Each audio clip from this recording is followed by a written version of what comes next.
In this Fusion 360 tutorial, we will be drawing this figure. So start a new sketch on the front plane. Select the 2-point rectangle and start from the origin.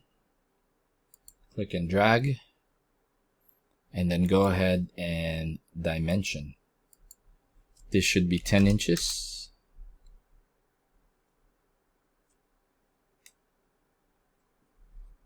And then this should be 6 inches. So this is how it looks like so far.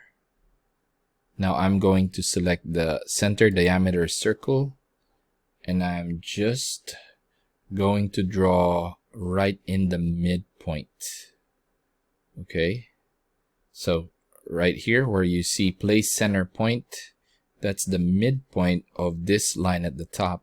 I'm just gonna draw a circle here and dimension this circle. This circle should be 6 inches.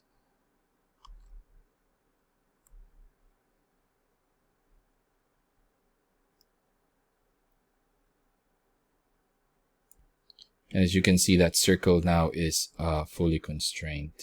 If it's not fully constrained, then you need to do a dimension of the center of the circle and this line, and then say that should be 5 inches. Okay, finish the sketch. Click on that house. Go select press spool. Select what's remaining of the rectangle after it crossed that circle. And then drag away from you. And then just type 4 inches. And there you go. You're done with this work. Click save. And then type circles 2. Hit save. And you're done.